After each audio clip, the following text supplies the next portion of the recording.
celebrando con tu pueblo. Me gusta darte honor con mis manos y mi voz. Con mis manos, con mis manos, con mis manos y mi voz. Con mis manos, con mis manos, con mis manos y mi voz.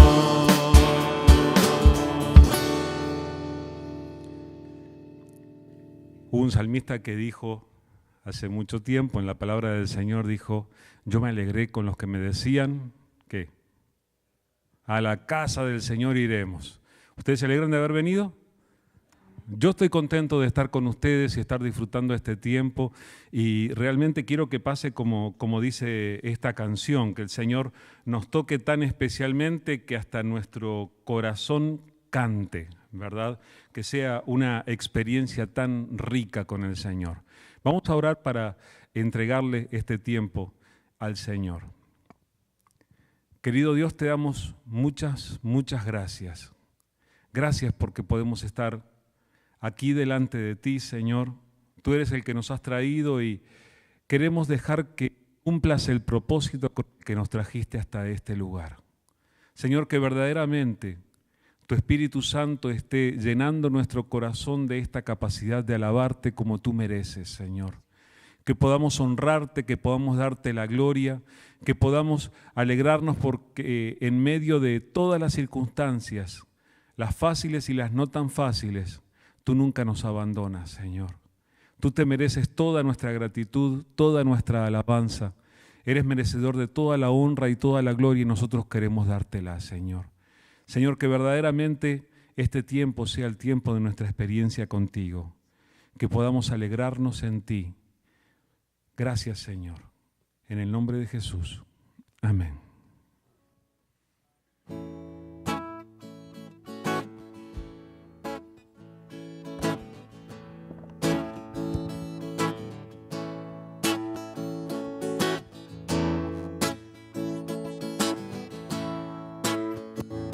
Aunque yo esté en el valle de la muerte y dolor, tu amor me quita todo temor.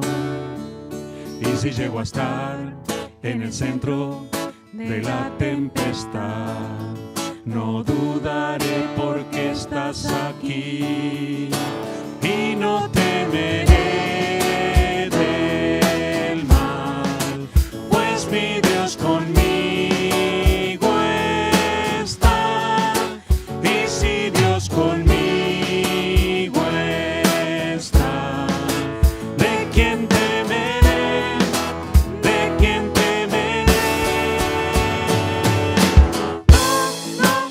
soltarás en la calma o la tormenta.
Salmo 63, del 1 al 8.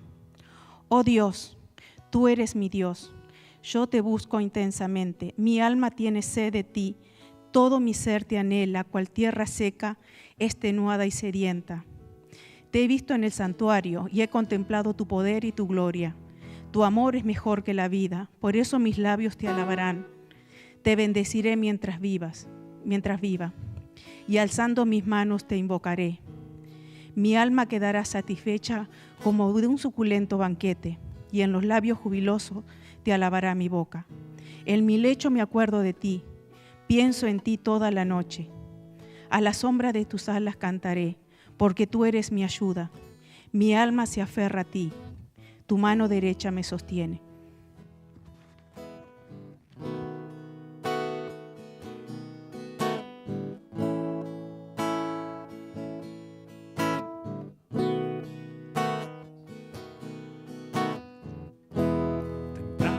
Yo te buscaré,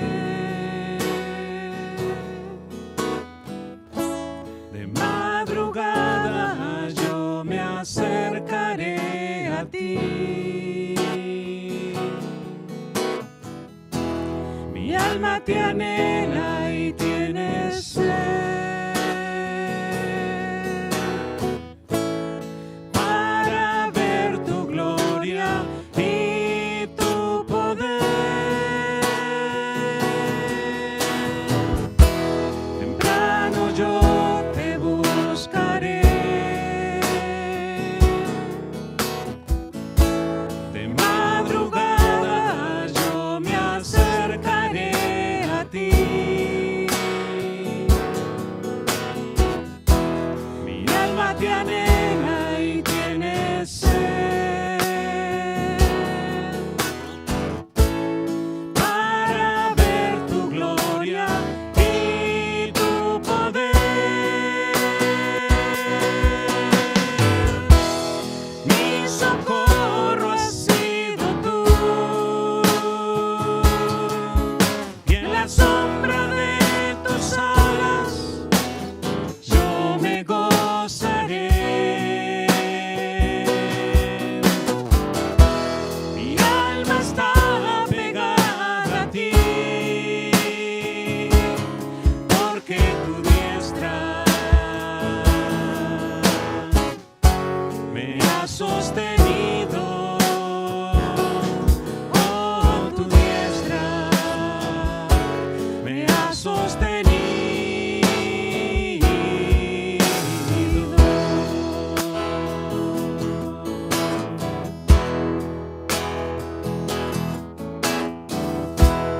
Temprano yo te buscaré, Jesús.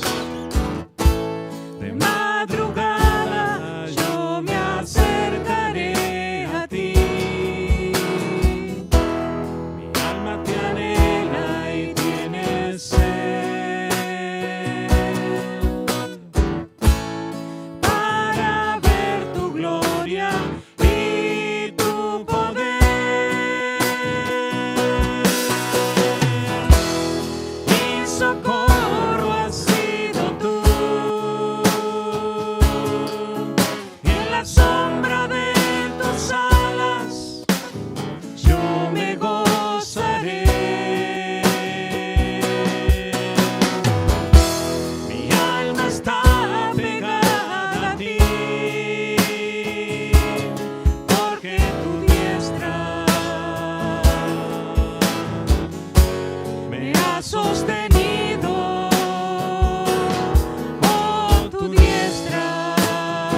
Amén. Vamos a orar por los diezmos y ofrendas, hermanos. Pero antes quiero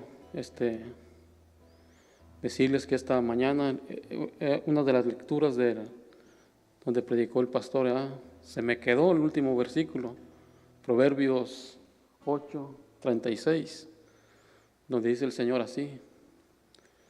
Dice: el que peca contra mí defrauda su alma. Y es algo bien directo para uno. Es como diciéndole uno al Señor,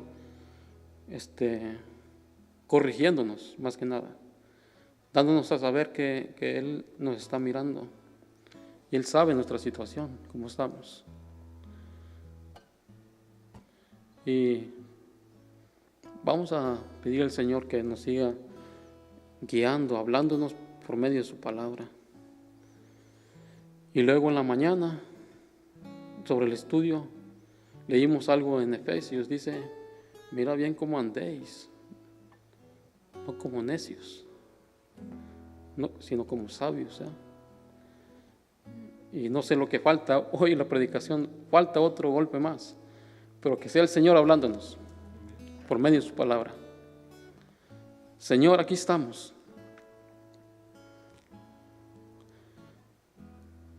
Por amor a ti, Señor. Gracias por nuestro trabajo, Señor. Y aquel, Señor, que no tiene trabajo, dale uno, Señor. Aquellos de mis hermanos, Señor, que están buscando un trabajo, provéeles un trabajo, Señor, para que puedan tener para su sustento, Señor. Pero bendice enormemente a aquel dador que viene con todo su corazón a darte. No importa la cantidad, Señor, sino con lo que dé con su corazón. Yo sé que tú amas al dador alegre y te alegras, Señor, cuando te damos lo que a ti te pertenece. Señor, te pido que multipliques enormemente esto que va a ser recogido y que sea usado sabiamente para tu ministerio, Señor. Aquí es tu casa y aquí están los que te adoran. Gracias en el nombre de Cristo Jesús. Amén.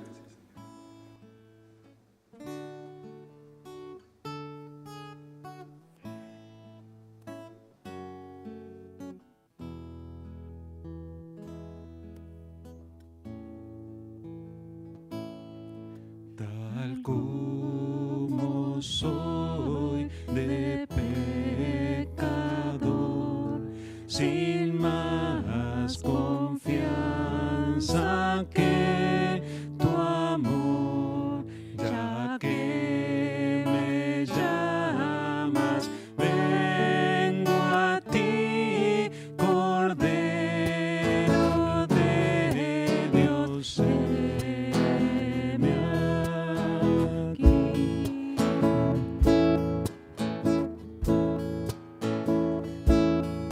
Tal como soy, busca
Padre Santo, aquí estamos delante de ti, Señor, reconociendo, Señor, que nuestras vidas serían un desastre, Señor, si tú no nos hubieses rescatado. Gracias, Señor, porque tú cada día estás extendiendo tu mano para nosotros, Señor, que no nos merecemos nada de ti, pero te damos gracias porque tú nos miras a través de la sangre de tu amado Hijo Jesucristo. Gracias, Señor, por tu misericordia para cada uno de nosotros.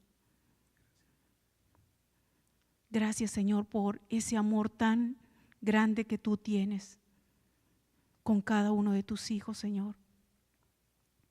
Y Padre, también ponemos a aquellas personas que aún no se han acercado a ti, Señor, que aún no han tomado la decisión por ti, Señor, que tú estés obrando también, que tú sigas perseverando, Señor, porque sabemos que tú siempre estás tocando, Señor, y que realmente puedan escucharte, Señor.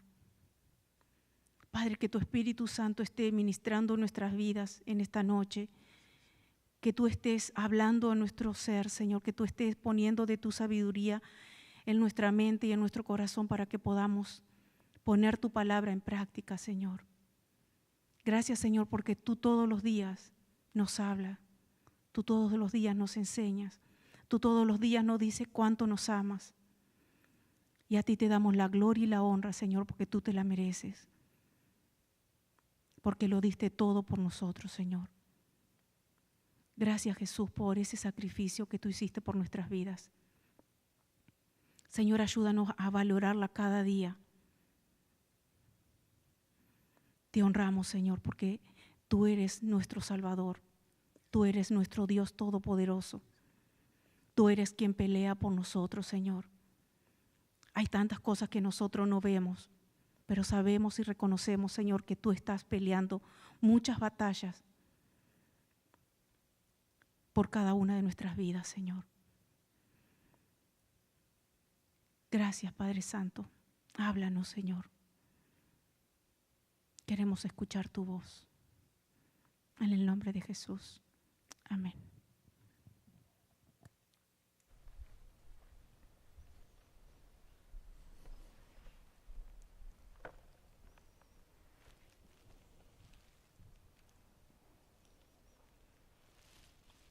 Qué bueno que podamos estar aquí delante del Señor y yo siempre digo que el Señor elige a quién traer cada domingo.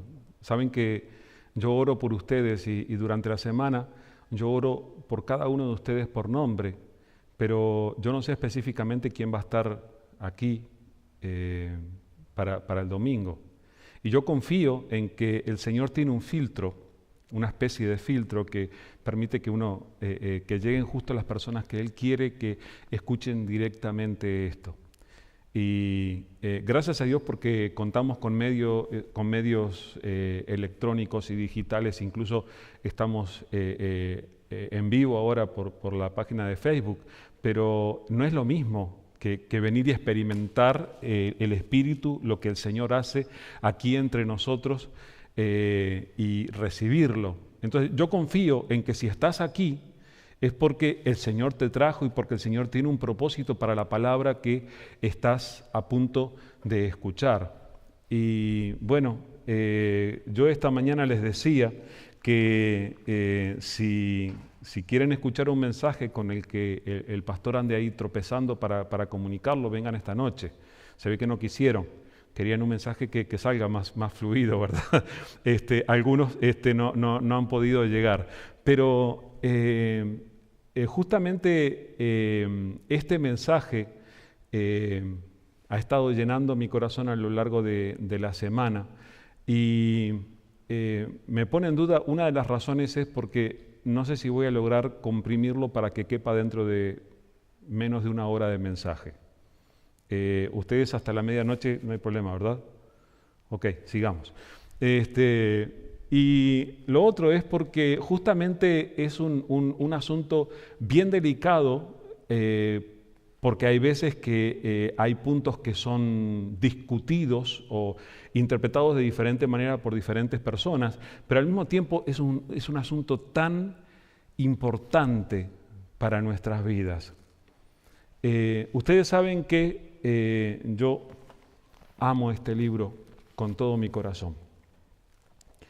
Y cada oportunidad que tengo, yo voy a tratar de que cada una de las personas con las que trato se enamoren del libro también. No quiero que se enamoren del libro, del papelito, no lo pongan en un altar en su casa ni le prendan velas. Lo que quiero es que se enamoren del autor y que verdaderamente tengan una experiencia con él y que cuando leemos las páginas de este libro podamos llegar a experimentarlo a él. Y realmente la palabra del Señor tiene la capacidad para tocarnos y para renovarnos. Pero ¿saben lo que pasa? Conforme a las profecías de las Escrituras, se han levantado muchos falsos maestros. ¿Saben eso, verdad? No hace falta que yo les diga demasiado. Lo que les leo es 1 Juan 4:1, donde dice: queridos hermanos, no crean a cualquiera que pretenda estar inspirado por el Espíritu, sino sométanlo a prueba para ver si es de Dios, porque han salido por el mundo muchos falsos profetas. El apóstol Juan, escribiendo la carta, advertía a las personas diciéndole: escuchen, oigan, no cualquiera que venga y diga yo estoy inspirado por el Espíritu Santo, no le crean. Pruébenlo. Por eso, hermanos, yo les ruego, y no sé si en lugar de rogarles, quisiera exigirles, ustedes vuelven a casa y ustedes tienen que en la semana abrir la Biblia para ver si el pastor desde aquí, desde el púlpito, les dijo la verdad o no.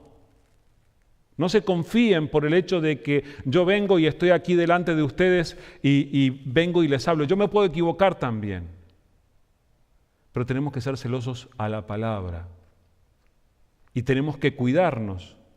Y entonces, incluso Juan, desde aquel tiempo ya les estaba diciendo: no crean a cualquiera que pretenda estar inspirado por el Espíritu. Sométanlo a prueba, pruébenlo, para ver si es de Dios, porque han salido por el mundo muchos falsos profetas. Preparando este mensaje sentí la tentación de traerles y ponerles en la pantalla algunos ejemplos de falsa profecía para que ustedes tuvieran algunos puntos de referencia, y después decidí que no, una por la extensión, porque eso robaría parte del tiempo, y otra porque yo no quiero que ustedes salgan de aquí y recuerden el videíto que yo les mostré de uno que enseñaba mal, sino que yo quiero que ustedes se acuerden de la palabra. Y ustedes saben que yo siento placer de venir y leer la palabra del Señor con ustedes. Lo que voy a tratar de presentar en este tiempo, voy a tratar de comprimirlo, como les decía, es el contenido de toda la primera carta de Juan.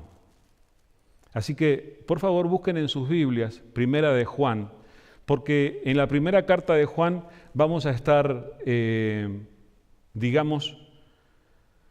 basando todo este mensaje, y voy a citar varios versículos de Primera de Juan. La tarea que yo les voy a dar para que ustedes luego hagan es que vuelvan a leer en oración la primera carta de Juan y que, habiendo escuchado lo que están escuchando ahora, vayan y analicen y profundicen en lo que Dios tiene para enseñarnos. Habida cuenta de que, como dijo el propio Juan allí en su carta, lo que leí al principio era 1 Juan 4:1, habida cuenta de que hay tantos falsos profetas, necesitamos aferrarnos a la palabra. Pero nosotros sabemos que para distinguir el mensaje verdadero del mensaje de error hay una marca que es bien clara, y si quieren, fíjense lo que dice allí 1 Juan 5:11. Primera de Juan 5:11 dice, y el testimonio es este, que Dios nos ha dado vida eterna y esa vida está en su Hijo. El que tiene al Hijo, tiene la vida. Y el que no tiene al Hijo de Dios, no tiene la vida.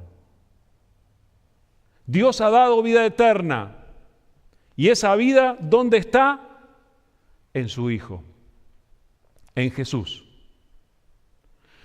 Y vamos a agregarle un poquito. Fíjense, 1 de Juan 4:15. Dice, si alguien reconoce que Jesús es el Hijo de Dios, Dios permanece en él y él en Dios. Entonces, la primera pregunta que tienes que hacerte hoy es, ¿yo ya he reconocido que Jesús es el Hijo de Dios? ¿Verdaderamente lo he reconocido? ¿He reconocido que la única fuente existente de vida eterna es Cristo Jesús? Porque esa es la base. Hay salvación con Jesús. Sin Jesús no hay salvación. Vas a escuchar voces por allí y entre tantas voces de falsos maestros y falsos profetas, vas a escuchar la opinión de muchos que consideran que, alcanza con tener algo de religión. Bueno, yo estoy yendo a esta iglesia, yo estoy yendo a aquella otra, yo me reúno con aquel grupo. ¿Alcanza con reunirte con un grupo? La diferencia no está en el grupo. La diferencia está entre que tengas a Cristo en tu vida o no lo tengas. Y lamentablemente hay grupos que no te invitan a darle a Jesús la importancia que solamente Él se merece. Por eso aquí yo siento que una de mis mayores responsabilidades es siempre recordarles, hermanos, lo importante aquí es Jesús. Y necesitamos concentrarnos en Él y necesitamos relacionarnos con Él profundamente. Ahora, les decía que lo que quiero hacer es presentarles una versión resumida de la primera carta de Juan. ¿Saben lo que pasa? Cuando Juan escribió, Juan fue el último escritor del Nuevo Testamento, cronológicamente hablando.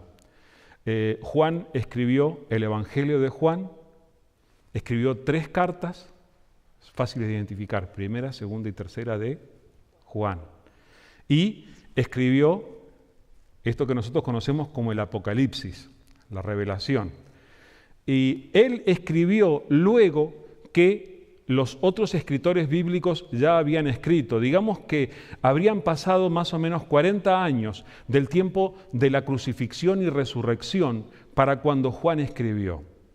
En esos 40 años, el Evangelio se había empezado a difundir conforme al plan de Dios. Nosotros leemos mucho de eso en el libro de Hechos y sabemos cómo el Evangelio se extendía, había personas que creían y muchas iglesias fueron establecidas en diferentes ciudades y en diferentes lugares, más que nada del Imperio Romano. Entonces, el Evangelio, digamos que había crecido.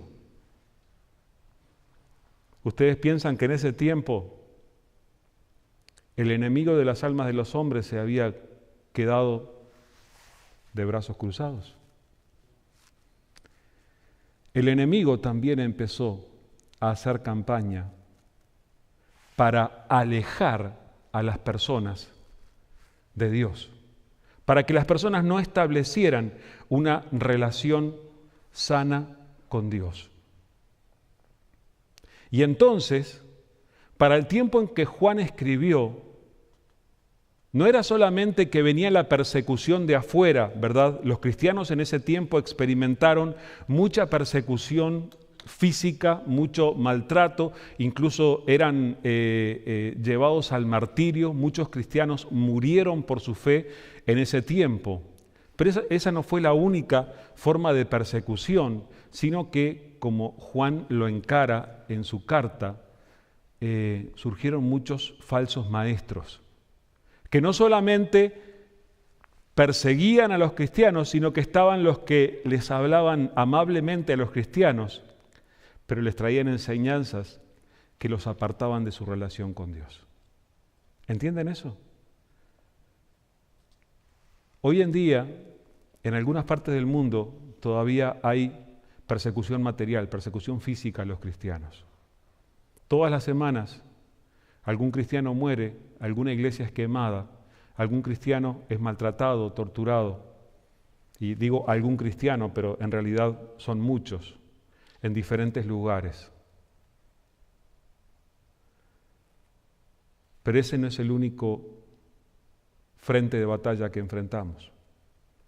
Como iglesia también enfrentamos la realidad de que muchas veces se levantan falsos maestros que suenan bien, que se presentan como profetas, como predicadores, como apóstoles, como lo que sea, con un nombre que suena bastante espiritual, llámele gurú, lo que sea, pero en lugar de conectarlo a uno con Dios, lo que hacen es terminar alejándolo a uno de Dios.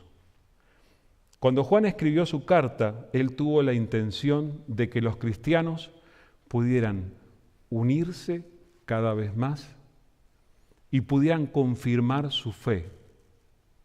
Y yo creo que eso es lo que nosotros necesitamos. Vamos a hablar hoy de cuáles son las marcas que identifican a un verdadero cristiano. Las marcas que identifican a un verdadero cristiano. Pero tengo que hacer una aclaración muy severa aquí. Nuestra primera tentación al considerar este tema es llegar a escuchar esto y enseguida ponerse a pensar en la vida de otro y decir, pero aquel no es un verdadero cristiano, este no es un verdadero cristiano, este no es, considerando cómo se comportan, lo que dicen, lo que hacen los demás. Yo quiero decirles, hermanos, este mensaje es para nosotros. Por un rato, si puedes disciplinarte, si puedes llamar a tu mente, a tu corazón, a no pensar en los otros. No los pongas en la balanza a los otros por este momento, sino evalúate tú. Porque si hoy descubres que no estás en Cristo, yo voy a invitarte a que te entregues a Cristo esta noche. Y si estás en Cristo, vas a salir de aquí con el gozo y con la fortaleza del Señor de que estás en el verdadero, que estás en Cristo Jesús. Y vas a tener la necesidad de compartirlo con otros. Entonces, tomémoslo personalmente para nosotros. Nosotros sabemos cómo empieza esto de conectarnos con el Señor y de que uno esté en Cristo o no esté en Cristo. ¿Cómo empieza esto? Nosotros casi todos recordamos el pasaje de Juan 1:12, no es primera de Juan, pero lo recordamos mayormente de memoria muchos de nosotros. Juan 1:12 dice, mas a todos los que le recibieron, a los que creen en su nombre, les dio potestad de ser hechos hijos de Dios. Lo que les voy a leer es la versión, versículos 10 al 13 de ese mismo pasaje en la nueva versión internacional. Dice, el que era la luz ya estaba en el mundo, y el mundo fue creado por medio de él, pero el mundo no lo reconoció. Vino a lo que era suyo, pero los suyos no lo recibieron. Mas a cuantos lo recibieron, a los que creen en su nombre, les dio el derecho de ser hijos de Dios. Estos no nacen de sangre ni por deseos naturales, ni por voluntad humana, sino que nacen de Dios. Entonces, Juan estaba diciendo en su evangelio, el creador del universo, aquel que siempre existió con Dios, el que no fue creado, el eterno, vino y se manifestó entre los hombres, estuvo allí presente entre los seres humanos, vino a lo que le pertenecía, a lo suyo. ¿Y qué hicieron los humanos cuando Él estuvo entre ellos? No lo reconocieron. No lo reconocieron. Esa es la historia que nosotros encontramos en los evangelios. Jesús vino a los que había creado y muchos miraron como si aquí no pasara nada. Pero este pasaje aclara que hubo algunos que sí lo reconocieron. Y entonces es por eso que dice, mas a cuantos lo recibieron, a los que creen en su nombre, les dio el derecho de ser hijos de Dios. Porque sí, algunos le recibieron. ¿Ustedes le recibieron? Justamente ahí empieza la idea de todo esto. Hay un punto en nuestra vida en que nosotros nos damos cuenta, Dios nos revela que Jesucristo es su Hijo, Jesucristo es el Hijo de Dios. Dios nos revela que Él es el único que nos da salvación y entonces le recibimos y todos nosotros, yo lo hice, todos nosotros en algún momento fuimos invitados a recibir a Cristo en nuestro corazón, hemos sido invitados a recibir a Cristo en nuestra vida y tal vez en ese momento nos citaron este pasaje diciendo recibe a Cristo y vas a recibir vida eterna y vas a ser un hijo de Dios. El problema con esto es que a veces, de tanto repetirlo, nos quedamos con un concepto liviano de este recibir a Cristo. Y saben, a veces llegamos casi a tener la idea de que esa oración del pecador que hacemos cuando le decimos al Señor, Señor Jesús, reconozco mis pecados, perdona mis pecados, quiero recibirte en mi vida como mi Señor y Salvador. Hay veces que llegamos a tomar esa oración casi como si fuera una fórmula mágica. Y hay veces que la transmitimos como si esa oración, miren, yo sigo predicando a la gente eso y sigo invitando a la gente a orar para recibir a Cristo como su Salvador. Pero no es solo la oración, hermanos. Esa oración para recibir a Cristo conduce a la persona a una experiencia transformadora. Hay algunos que pueden repetir las palabras de la oración sin haber experimentado la fe transformadora. ¿Entienden lo que estoy diciendo? No es solamente hacer la oración, sino es experimentar el cambio, la transformación que solamente Cristo Jesús puede operar en la vida de una persona. Quien verdaderamente recibe a Cristo, a partir de ese momento experimenta un proceso de cambio en el que se ve cambiar a sí mismo desde dentro hacia afuera y empieza a dar fruto para el Señor. Es eso lo que pasa en la vida del creyente. El problema es cuando encontramos personas, y que a veces podemos ser nosotros mismos, que habiendo hecho la oración, no experimentamos el cambio. Habiendo hecho la oración, no ponemos de manifiesto en nuestras vidas las marcas de ser un verdadero hijo de Dios. Y yo creo que esto era lo que estaba en el corazón de Juan cuando escribía su carta y preocupado por eso, él quiso comunicarle a los cristianos cuáles son algunas marcas de los hijos de Dios. Y son 3 nomás, y yo se las voy a presentar bastante rápido, pero luego vamos a recorrer solamente algunos pasajes de la primera carta de Juan, para que ustedes confirmen esta palabra que está escrita. En primer lugar, dice Juan que los hijos de Dios son personas que tienen el Espíritu de Dios. ¿Es tenerlo o no tenerlo? Estamos hablando, no hay salvación sin Jesús. Hay veces que nosotros alentamos a las personas, mira, está bien, sigue adelante, tú vas a tal iglesia. Mira, lo que tenemos que buscar es tratar de conducirlos a Jesús. Eso es lo importante, ¿verdad? Y hablamos de quien tiene a Jesús y quien no tiene a Jesús. Era lo que leíamos incluso en Primera de Juan hace un ratito. Pero quien tiene a Jesús es también una persona que tiene el Espíritu de Dios. Si quieren, acompáñenme a leer. Esto es 1 de Juan 3:24. Siguen allí en 1 de Juan, ¿verdad? Disculpen que los voy a estar paseando por 1 de Juan de un lado hacia otro por un ratito. 1 de Juan 3:24. Pregunta Juan, ¿cómo sabemos que Él permanece en nosotros? Por el Espíritu que nos dio. ¿Cómo sabemos que Él permanece en nosotros?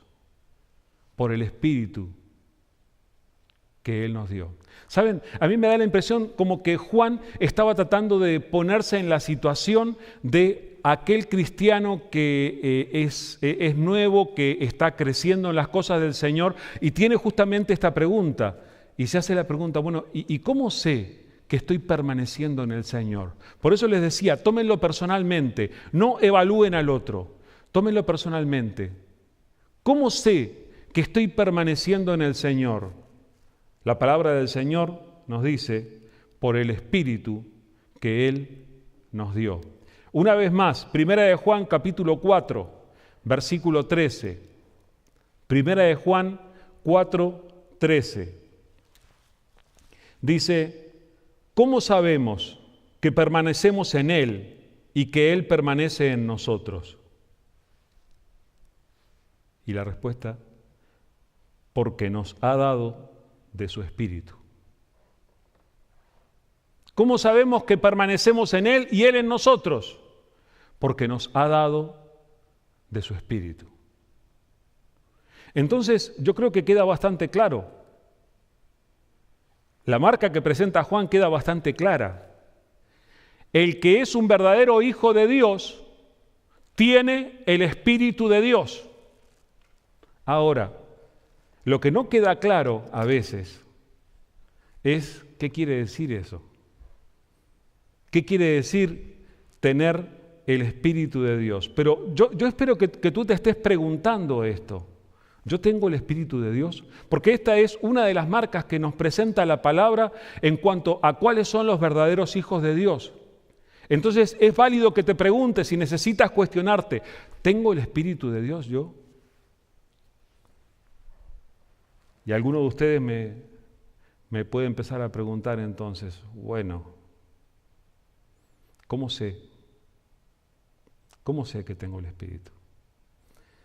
Y es allí donde a veces entre diferentes iglesias, grupos y denominaciones empiezan a surgir diferentes interpretaciones en cuanto a cómo saber que uno tiene el Espíritu de Dios. Hay grupos que apuntan a determinadas manifestaciones de dones espirituales en la vida de los creyentes y que consideran que esa es la manera en que se manifiesta el Espíritu de Dios. Y saben, por un lado tienen muchísima razón. La palabra del Señor nos habla de que el Espíritu Santo de Dios produce dones espirituales.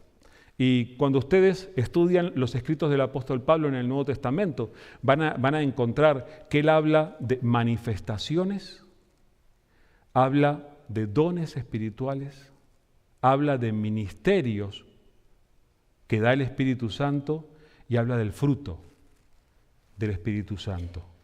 O sea, una persona que camina con Cristo Jesús vive una revolución interior provocada por el Espíritu Santo de Dios. Ahora, si el Espíritu Santo de Dios está en tu vida, tú lo tienes que saber. Parte del problema es cuando nosotros tratamos de limitar la obra del Espíritu y pensamos que solamente esta o aquella manifestación puede ser la señal de que el Espíritu Santo de Dios está en tu vida. Ustedes lo saben, hermanos, lo voy a decir claramente. Hay grupos que indican que si no hablas en lenguas, entonces no tienes el Espíritu Santo de Dios. Con todo respeto a las iglesias que predican de esa manera, Yo no encuentro que eso sea lo que dice la palabra de Dios. El Espíritu Santo de Dios sí puede dar el don de lenguas y lo da. Pero no es la única cosa que hace el Espíritu Santo de Dios. No es la única manera de comprobar la presencia del Espíritu Santo de Dios en la vida de una persona. Entonces, si una persona tiene el don de lenguas y lo manifiesta, gloria a Dios, que sea para bendición, para edificación personal y que esa persona crezca espiritualmente para bendecir a su iglesia.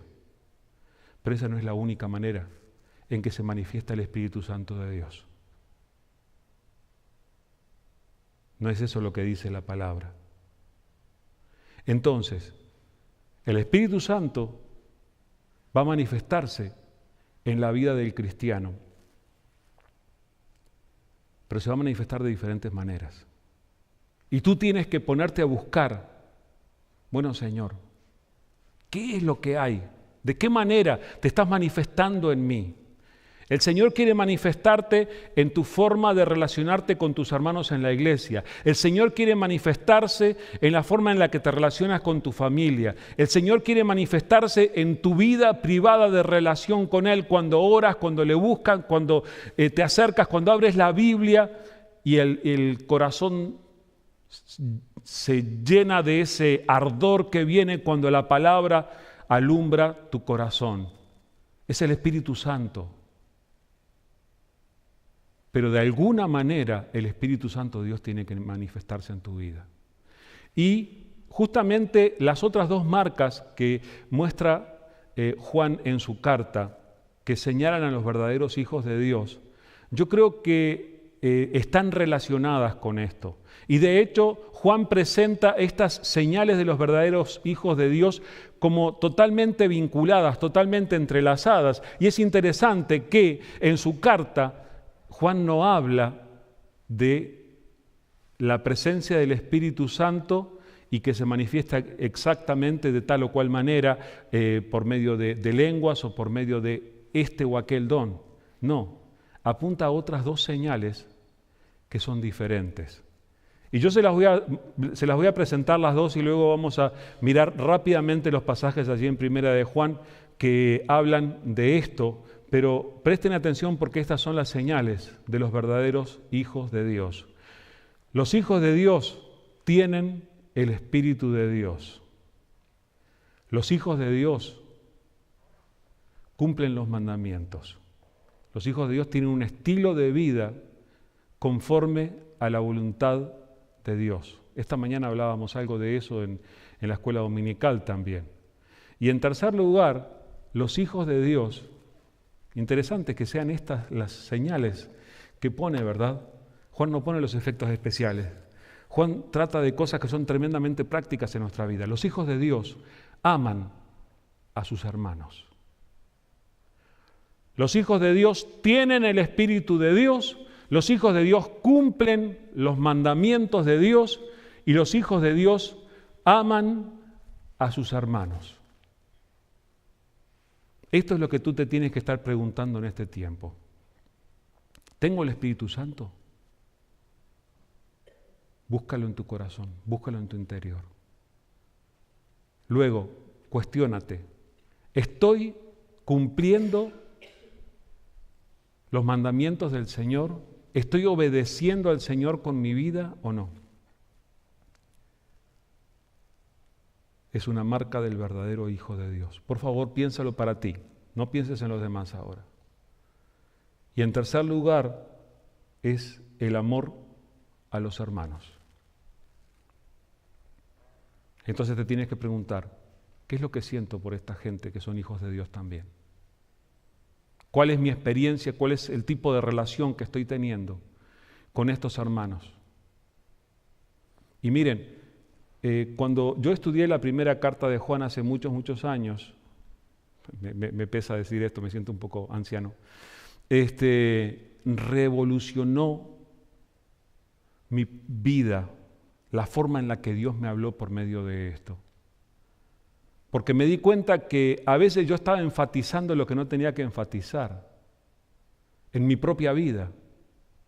Y estos son los contenidos que yo tengo que enfatizar. Yo tengo que enfatizar la obra del Espíritu Santo en mí. Y yo tengo que enfatizar que en mi vida yo tengo que vivir conforme a los propósitos y los principios de Dios. Y yo tengo que enfatizar mi relación con aquellos que son hijos de Dios como yo lo soy. Ya hemos hablado de lo que dice allí en Primera de Juan con respecto a que los hijos de Dios tienen el Espíritu Santo de Dios. Pero yo quiero leer un poco con ustedes esto que dice con respecto a que los hijos de Dios cumplen los mandamientos de Dios. Primera de Juan capítulo 2, versículos 3 al 6. Primera de Juan 2, 3 al 6. ¿Cómo sabemos si hemos llegado a conocer a Dios? Si obedecemos sus mandamientos. El que afirma, lo conozco, pero no obedece sus mandamientos, es un mentiroso y no tiene la verdad. En cambio, el amor de Dios se manifiesta plenamente en la vida del que obedece su palabra. De este modo sabemos que estamos unidos a Él. El que afirma que permanece en Él debe vivir como Él vivió. ¿No les parece contundente este mensaje de estos versículos? Porque justamente empieza cuestionándose lo mismo que cuando habla de cómo sé que estoy en el Señor, cómo sé que estoy permaneciendo en Él, por el Espíritu que Él nos ha dado. Y lo dice claramente y directamente. Y ahora dice, ¿cómo sabemos si hemos llegado a conocer a Dios? Y la respuesta es contundente. Si obedecemos sus mandamientos. Y todavía más.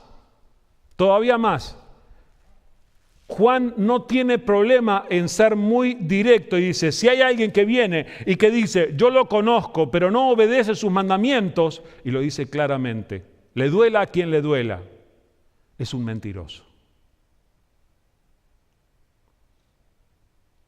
Tal vez si yo preguntara, hiciera una encuesta aquí, preguntara persona a persona, ¿tú le conoces al Señor? Me ibas a decir, sí, yo le conozco, yo recibí a Cristo en tal momento. Y enseguida te puedo preguntar, ¿estás guardando los mandamientos del Señor? Y nos resulta un poco más lento responder. Es cierto, hermanos, que muchas veces nosotros cometemos errores. Pero el que es un hijo de Dios procura respetar los mandamientos del Señor. Hermanos, todos nosotros nos equivocamos, todos nosotros pecamos, nosotros pasamos por momentos en los que hacemos las cosas mal, incluso a veces conscientemente, pero el Espíritu Santo de Dios en nuestro interior, cuando eso pasa, a los que caminamos con Cristo Jesús no nos deja tranquilos hasta que caemos de rodillas delante del Señor y le pedimos, por favor, Señor, perdóname. Por favor, Señor, no quiero volver a equivocarme, no quiero volver a hacer las cosas mal. Eso es lo que pasa con los verdaderos hijos de Dios. ¿Cómo sabemos si hemos llegado a conocer a Dios? Si obedecemos sus mandamientos. El amor de Dios se manifiesta plenamente en la vida del que obedece su palabra. ¿Escuchaste bien lo que dice ahí? No es en la vida del que lleva debajo del brazo su palabra. No es en la vida del que escucha su palabra, ni siquiera del que lee su palabra. Es en la vida del que obedece su palabra. Su palabra no es solamente para ser conocida, sino que la palabra tiene que ponerse de manifiesto en nuestras vidas. Cuando dice, no diréis falso testimonio, quiere decir que tenemos que evitar la mentira a todo precio. Y hay veces que no nos conviene decir la verdad. ¿Y qué es lo que hace la gente en el mundo en el que vivimos? Y cuando no conviene decir la verdad, pues ya sabes. el Hijo de Dios no negocia con los mandamientos de Dios y pongo la mentira como uno de los ejemplos, pero esto se manifiesta en todas las áreas de nuestra vida. Porque los mandamientos de Dios, las enseñanzas de Dios, afectan en la práctica cada aspecto de nuestra vida. Y nosotros necesitamos aplicar esa palabra. Y hermanos, nosotros somos los que menos excusa tenemos, porque delante de Dios, cuando nos presentemos delante de Él, no vamos a poder decirle, mira, yo no sabía, porque nosotros hemos escuchado. No te conformes con escuchar. Ahora, ¿qué quiere decir esto? Quiere decir que necesitamos de la ayuda de Dios, necesitamos dejar que el Espíritu Santo de Dios intervenga para que podamos vivir conforme a la palabra. Porque si vamos a decir la verdad, no existe ser humano que logre vivir conforme a los propósitos y principios de Dios sin la ayuda del Espíritu Santo. ¿Vieron cómo están conectadas estas marcas del verdadero Hijo de Dios que puso Juan? El Hijo de Dios es alguien que tiene el Espíritu Santo. El Hijo de Dios es alguien que guarda los mandamientos. Y eso es algo que produce el Espíritu Santo de Dios en la vida de aquellos que son cristianos, que son discípulos de Jesús. Primera de Juan 2:29. Primera de Juan 2:29 dice: si reconocen que Jesucristo es justo, reconozcan también que todo el que practica la justicia ha nacido de Él. Si reconocen que Jesucristo es justo, reconozcan también que todo el que practica la justicia ha nacido de Él. ¿Se dan cuenta que está diciendo lo mismo una y otra vez? ¿Quién es el que ha nacido de Él? ¿Quién es el que ha experimentado el nuevo nacimiento? El que pone en práctica la justicia de Dios. Primera de Juan, capítulo 3, versículos 6 al 10. Primera de Juan 3, 6 al 10. Dice así: todo el que permanece en Él no practica el pecado. Todo el que practica el pecado no lo ha visto ni lo ha conocido. Queridos hijos, que nadie los engañe. El que practica la justicia es justo, así como Él es justo. El que practica el pecado es del diablo, porque el diablo ha estado pecando desde el principio. El Hijo de Dios fue enviado precisamente para destruir las obras del diablo. Ninguno que haya nacido de Dios practica el pecado, porque la semilla de Dios permanece en él. No puede practicar el pecado porque ha nacido de Dios. Así distinguimos entre los hijos de Dios y los hijos del diablo. El que no practica la justicia no es hijo de Dios, ni tampoco lo es el que no ama a su hermano. Me hizo trampa Juan ahí porque ya metió la otra marca del verdadero Hijo de Dios que yo iba a mencionar después. Pero ¿se dan cuenta lo contundente que es y lo duro que es, lo directo que es? Si alguien, nos había dicho ya, si alguien no cumple con los mandamientos, que no venga a decir que está en contacto con Dios, porque es un mentiroso, nos había dicho antes, ¿verdad? Y ahora es todavía más fuerte. Dice que el que practica el pecado no lo ha visto a Dios, no lo ha conocido. Y todavía dice más fuerte, ¿a quién le pertenece? Versículo 8 dice, el que practica el pecado es del diablo. ¿Y se dan cuenta que hace un contraste entre hijos de Dios e hijos del diablo? Es tremendamente fuerte esto. Entonces, nos tenemos que preguntar seriamente hasta dónde estoy viviendo en mi comportamiento, en mi forma de comportarme, en mi forma de relacionarme, en mi forma de tomar las decisiones, en mi forma de establecer mis prioridades, en mi forma de administrar mi tiempo, mis bienes, mi vida. ¿De qué manera se está manifestando que cumplo con los mandamientos de Dios? Porque los hijos de Dios cumplen los mandamientos de Dios.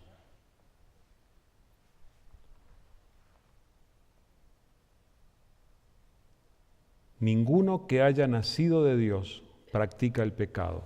Vamos a aclarar esto porque yo creo que es bueno. El propio Juan, al principio de su carta, dice, si alguno dice que no tiene pecado, está mintiendo. Lo dice al principio de su carta. Y todavía dice, hermanos, si alguno hubiere pecado, abogado tenemos para con el Padre a Jesucristo el justo, en el capítulo 2. O sea, Juan no es que ignora que nosotros los hijos de Dios también pecamos, pero establece una diferencia entre pecar y practicar el pecado. Existe una diferencia. Si tú pecas, vas a sentir el Espíritu Santo de Dios agitando tu interior y llamando a tu conciencia y despertando tu interior para decirte, mira, eso que estás haciendo no está bien, arrepiéntete y ve a Dios. Vas a sentir ese llamado. Pero la persona que practica el pecado es una persona que se dedica, su estilo de vida es afectado por el pecado. Miren, es como si fuera un deporte. Hay personas que practican el pecado como si fueran a presentarse en los Juegos Olímpicos. Con ese celo practican el pecado. Pero el cristiano practica la justicia. Es decir, viene a la palabra, se interesa por saber lo que la palabra dice para él y procura vivir conforme a ella. Entonces, si te das cuenta que en tu vida has estado practicando el pecado más que la justicia, necesitas revisar tu experiencia cristiana, necesitas venir a Cristo, necesitas pedirle, Señor, ven a salvarme y ven a ayudarme para que viva una vida como tú me enseñas que yo viva. Entonces, los hijos de Dios tienen el Espíritu de Dios, los hijos de Dios cumplen los mandamientos. Y en tercer lugar, los hijos de Dios aman a sus hermanos. Saben que justamente de los grandes fracasos que han vivido muchas veces los cristianos, muchos de ellos han pasado por las relaciones, por la forma en la que interactuamos unos con otros. Es difícil confiar en las personas. Es difícil abrirle la puerta de la casa, de la vida, del corazón a otro. Muchas veces nos desilusionamos unos de los otros porque nos lastimamos, nos herimos. Hay veces que cuando alguien espera que estemos con ellos, no estamos. Hay veces que cuando alguien nos pide confidencialidad con respecto a algo, nosotros lo decimos y se llega a saber. O podemos cometer tantos errores en nuestras relaciones. Pero hermanos, la primera marca cuando Dios derramó su Espíritu sobre la iglesia, Hechos capítulo 2, aparte de que hubieron sí efectos especiales y empezaron a proclamar en diferentes idiomas la gloria de Dios y que hubo un estruendo y hubieron lenguas como de fuego repartidas y un viento recio, todo muy bien, pero enseguida que los efectos especiales se desvanecieron un poquito, el primer fruto que se produjo entre los creyentes fue que cayeron unos sobre otros, algunos sin siquiera conocerse ciertamente, algunos habiendo venido de diferentes naciones a Jerusalén donde esto se produjo. ¿Y qué fue lo que pasó? Se amaron, se conectaron. Y ustedes saben el resto de la historia de lo que pasa allí en Hechos. Llegaron a comprometerse tanto unos con otros que no había pobre entre ellos porque el que tenía un poco más daba para el que tenía un poco menos. Y finalmente todos tenían lo mismo. Dice, tenían todas las cosas en común. Pero eso fue el principio. A partir de entonces, la iglesia tiene que seguir viviendo este tipo de dinámica en la que los hijos de Dios se aman unos a otros. Busquen en el Nuevo Testamento, no van a encontrar un mandamiento más repetido que este, que os améis los unos a los otros. Y justamente esa es una marca distintiva de los hijos de Dios. En cuanto a esto, Juan abunda y repite y repite. Si quieren, acompáñenme a leer. Primera de Juan 2, del 9 al 11. Primera de Juan 2, 9 al 11. El que afirma que está en la luz, pero odia a su hermano, todavía está en oscuridad. El que ama a su hermano permanece en la luz, y no hay nada en su vida que lo haga tropezar. Pero el que odia a su hermano está en la oscuridad. En ella vive y no sabe a dónde va, porque la oscuridad no lo deja ver. Está hablando de una persona perdida si es que el amor entre hermanos no se manifiesta en su vida. ¿No te parece que esta es una buena razón para cuestionarte? ¿Estoy yo amando a mis hermanos? ¿Aparece en mi vida esta señal de que soy un verdadero hijo de Dios? ¿No será que tengo que enfatizar más esta cuestión de mi relación con mis hermanos? Porque esta es una marca de lo que es un verdadero hijo de Dios. Yo no quiero andar en tinieblas, ninguno de nosotros quiere andar en la oscuridad. Hermanos, reaccionemos en cuanto a esto. Primera de Juan, capítulo 3, versículos 14 y 15. Nosotros sabemos que hemos pasado de la muerte a la vida porque amamos a nuestros hermanos. El que no ama permanece en la muerte. Todo el que odia a su hermano es un asesino. Y ustedes saben que en ningún asesino permanece la vida eterna. No necesita ni que explique esto. Es lo suficientemente fuerte como para que nosotros le prestemos atención. Sabemos que hemos pasado de la muerte a la vida porque amamos a nuestros hermanos. El que no ama permanece en la muerte. ¿Se acuerdan que el propio Señor Jesús dijo, van a haber muchos en aquel día que me van a decir, Señor, Señor, no profetizamos en tu nombre? No es que en tu nombre hicimos esto y lo otro. ¿Qué va a decir el Señor? Yo no los conozco a ustedes.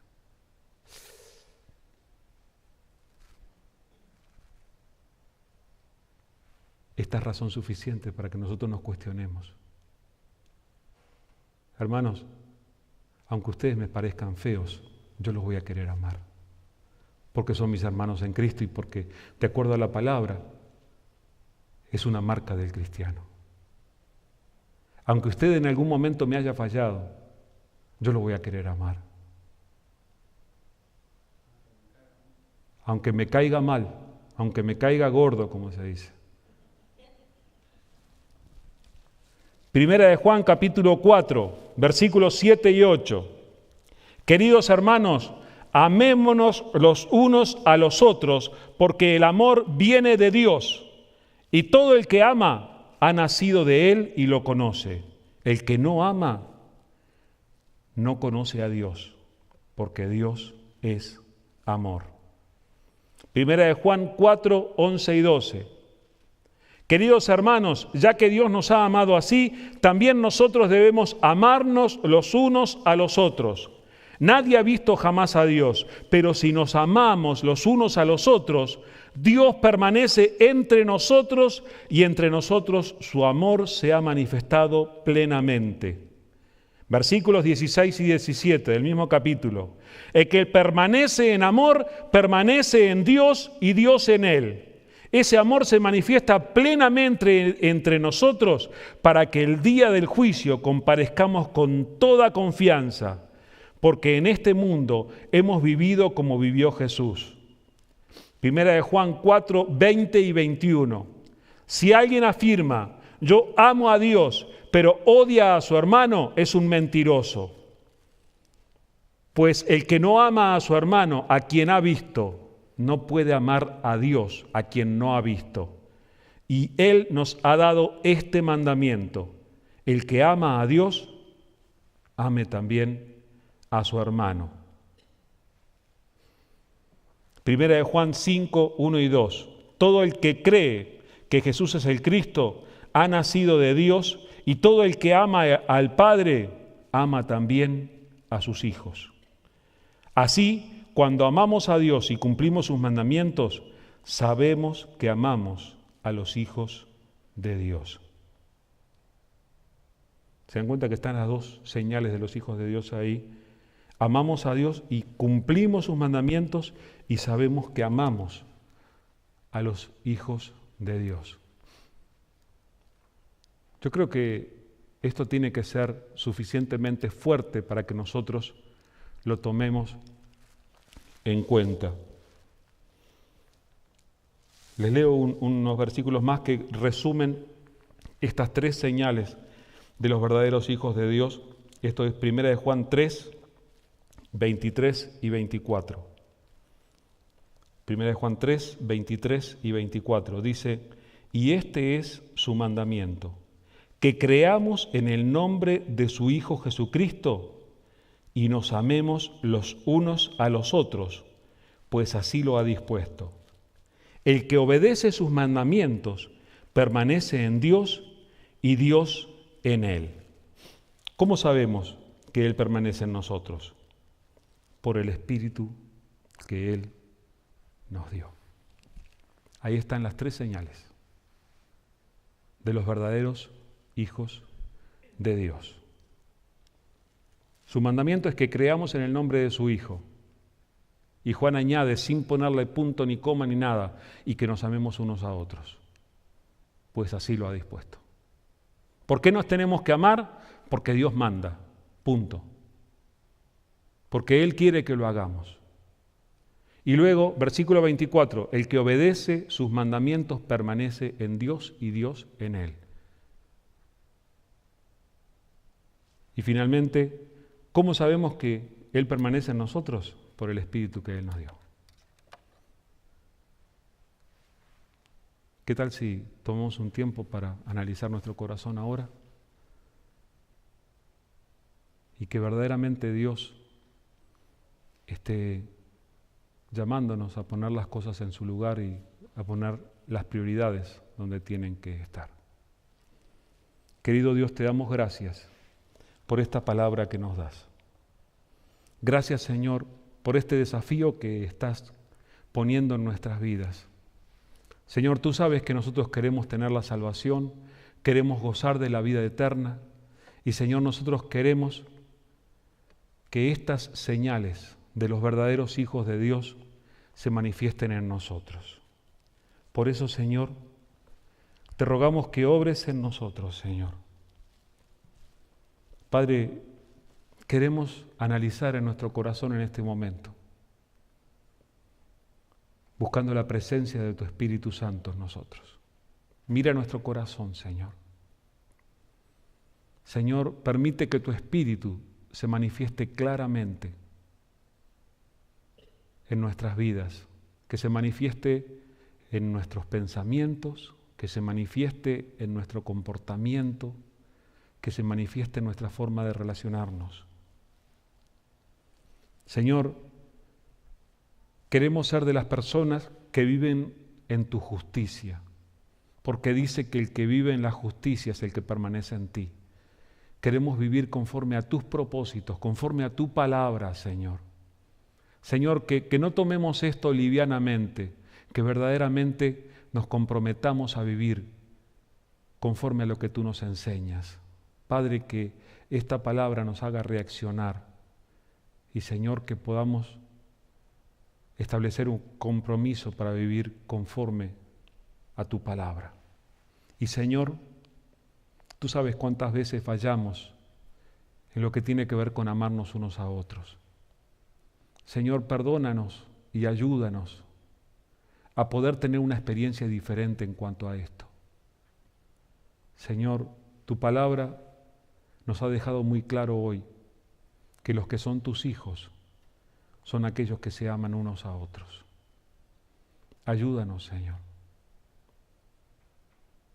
Ayúdame a amar a mis hermanos, tal como tú los amas y tal como tú quieres que los ame. Señor, que estas señales de los verdaderos hijos tuyos puedan manifestarse en nosotros y en nuestros hermanos y que podamos crecer como iglesia con estas marcas en nuestras vidas. Vamos a reflexionar en esto y que el Señor verdaderamente esté obrando para que esto se produzca en nosotros.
Aquí estamos, Señor, delante de ti.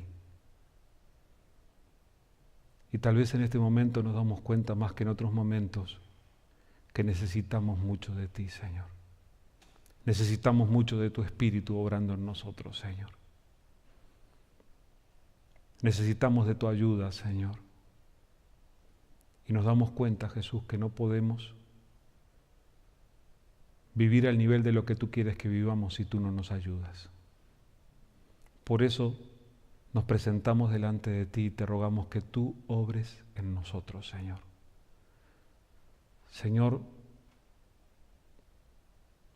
para poder amarnos, para poder cumplir con tus mandamientos, necesitamos tu ayuda.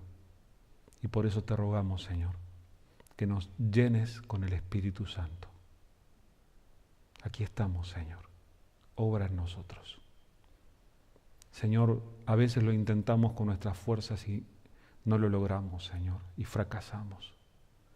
Pero, Señor, nos ponemos en tus manos para que tú estés obrando en nosotros. Señor, que verdaderamente tu Espíritu nos renueve. Y, Señor, que podamos sorprendernos al vernos a nosotros mismos, viviendo activamente estas marcas de los verdaderos hijos de Dios. Señor, que verdaderamente, como dice tu palabra, podamos amar, porque el que no ama no te ha conocido. Pero solo podemos hacerlo si tú nos ayudas, Señor. Señor, que verdaderamente nosotros podamos vivir conforme a tu justicia, pero reconocemos que solos no podemos, Señor. Ayúdanos, llénanos con tu Espíritu, Señor. Confirma en nuestro corazón que estamos permaneciendo en ti y que tú permaneces en nosotros por medio del Espíritu que tú nos das. Ministra tu Espíritu a la vida de cada uno de los que estamos delante de ti. Gracias, Señor. Bendice la vida de cada uno, bendice la familia de cada uno y que verdaderamente podamos alegrarnos en ver esa obra tan grande y poderosa que tú estás haciendo y vas a seguir haciendo en nuestras vidas, en nuestros hogares y más allá, Señor, alcanzando a otros. Gracias, Señor. Nos ponemos en tus manos. En el nombre de Jesús. Amén.